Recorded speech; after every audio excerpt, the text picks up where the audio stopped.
Well, this here is the all-new Kia Carens Clavis. It's a long name, I know, but this car's talents and abilities are also quite long. Now, seeing this car in flesh for the first time, you will be reminded of Shah Rukh Khan's movie Rab Ne Bana Di Jodi, because just like that movie, when he wears a pair of sunglasses and when he takes off his, fake mustache, he is somebody else, and when he puts his, anak or his spectacles and puts those fake mustaches, become somebody else.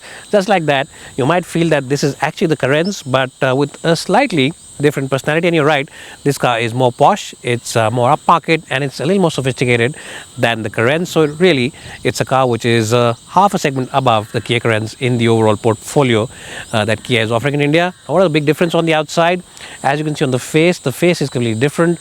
You get this different design for the headlamps. You get three different LED lamps over there, and Kia calls it the ice tray design, or the ice cube design rather.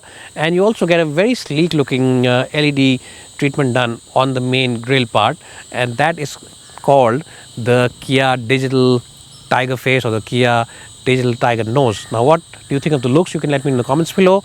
The big changes also include tires, because the wheel sizes are different for different spec versions. The lower end specs get 16-inch wheels, the top end like this one gets 17 inches, and at the back this car has that sleek, very sleek treatment done to the tail lamps, and looks really cool at the back as well.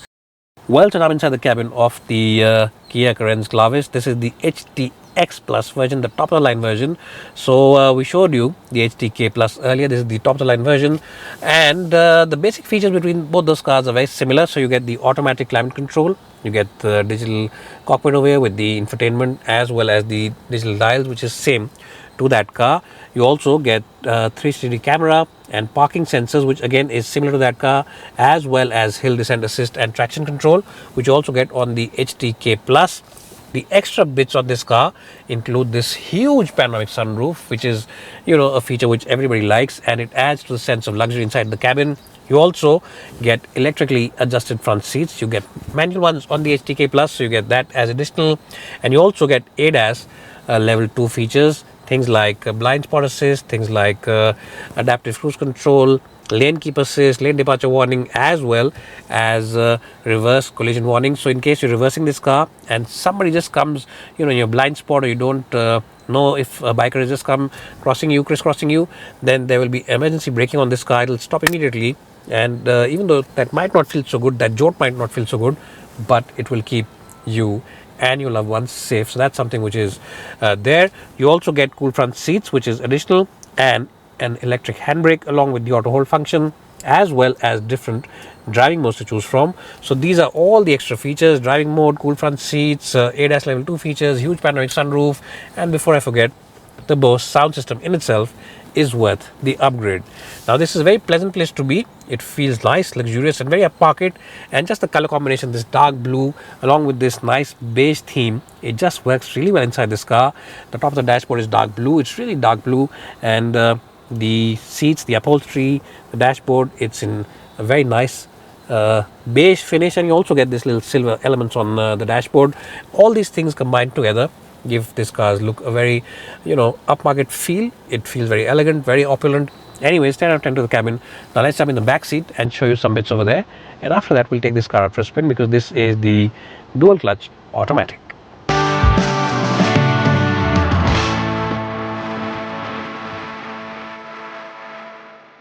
Well, so what is Budmo? Well, I'm sure by now all of you are aware that Budmo are the online expert when it comes to spare parts.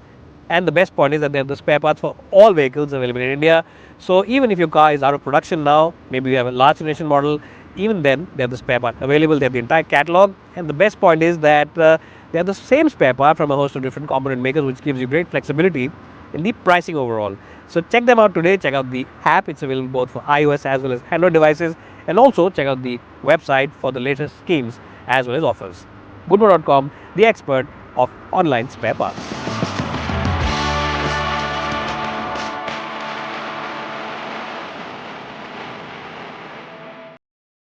Well, so now I'm inside the Clavis's rare seats. This is the HTX version.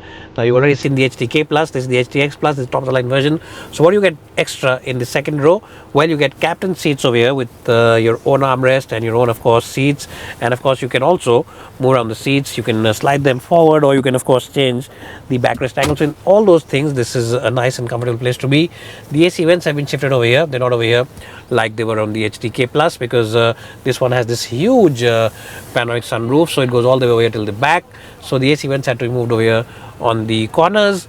You also get the same line that you got on the HTK Plus, and of course the air purifier, the control for the throw of air, and your own business class table. But the extra bit in this car is the boss seat, or the boss button. Now what is the boss seat, what is the boss button? All you need to do is pull this lever over here and push the seat forward, so you don't have to disturb the chauffeur every time you have somebody over here, some guest over here. You can just push it on your own and show the guest how much space and how much comfort there is in the second row. Now in case you're doing this with your business partner, then he will definitely be happy with you and sign that dotted line on that $1 billion deal, or maybe that $1 million deal that you were looking for. Overall, it feels like you're sitting inside a business class flight. It really is a very comfortable place to be, and I'm not exaggerating. The quality, the interiors, just the overall fit and finish, everything feels very upmarket indeed. I'll give the second row of the HTX Plus a strong score of 10 out of 10. Now I won't jump in the last seat because the last seat has the same kind of space, so we won't show that to you. You can check out our video of the HTK Plus, but we will now take it out for a drive because this is the petrol turbo. We'll drive it and tell you how it is to drive. Well, so here I'm driving the petrol automatic version of the car now. Now this is the turbo that I'm driving, and this is the 7-speed dual clutch automatic. It's the same drivetrain that we see on the Seltos, the same one that we see also on the Carens. We've seen this one for a long time. It's a reliable as well as very trusted engine and drivetrain for a lot of people. And of course, the good part about it is that it's a very quiet and very silent engine. So when you're standing at idle at a signal, you'll not even get to know that you're standing at idle, because it feels as if you just, the engine is off really. So that's something which buyers will appreciate, especially those of you driving the city. There are different driving modes to choose from. So right now we're driving in normal mode, and this mode is sufficient, actually speaking, for most people. But if you want a little more driving thrills, you can of course press the button here and choose the sport mode. And once of course you choose the sport mode, the engine becomes a little more aggressive, the gear box also becomes a little more responsive, and of course it just feels a little more lively to drive. Now this isn't the car you'll take out on the racetrack, that's for sure, because it's a tall MPV with generally very good ground clearance. So it does have its small drawbacks. For instance, if you push into corners, even though suspension has been made a little more sporty, but still if you push into corners, there is a little bit of body roll. And the steering wheel is nice and light, which is very good news for city dwellers, because if you're driving in the city, you don't want to get tired. But being nice and light means that it doesn't feel very, very communicative. It's good and accurate on most of the part, but it doesn't feel as communicative as some SUVs. But that said, this car comes very close to an SUV in terms of driving. Even though it's a tall MPV, it doesn't feel like an MPV when you're driving it. It feels very close to SUVs in terms of the overall driving department. What you will also really like about this car is the braking, because the tires offer you very good grip and the braking is generally quite good, and the visibility also is excellent all across. It doesn't matter what you talk about in terms of side view mirrors, central mirror over here, or the bonnet line. Everything is quite nice and easy on the eye. And as I said, the controls are also quite light. The gearbox, it's a fantastic gearbox to operate. You can use it manually by using the paddle shifters over here, or of course you can simply put it in D mode and drive it all day long. The gears just change without any fuss. Now, being a 7-speed gearbox means that the flexibility in the highway is greatly enhanced. When you drive it on the highways, the 7-speed means that the car feels nice and relaxed, and the engine noise is kept at a minimum. The cabin is very well isolated, and I think that it's one of the best MPVs out there. I'm talking about MPVs out there in terms of the cabin isolation, the ride quality, as well as the overall comfort factor. I have really enjoyed driving this car, even though it's not really a race car, even though it's not really a track car. If you want a little more drivability, if you want a little more fun from your regular MPV, then choose this 1.5 turbo with the DCT. If you're a keen driver, if you enjoy driving yourself, then this is the one to go for. And even though it's not really a track car, it's not really a racing car, even then, if you want a driver-focused car which offers you some fun factor, then the turbo version is the one to go. Overall, a strong score of 95 out of 100. If you want to check out our video review of the diesel version, you can check it out in the link below. If you want to check out our video reviews of the Mahindra XU7 below, the links are in the box below, and also of the Hyundai Alcazar. Thanks guys for watching.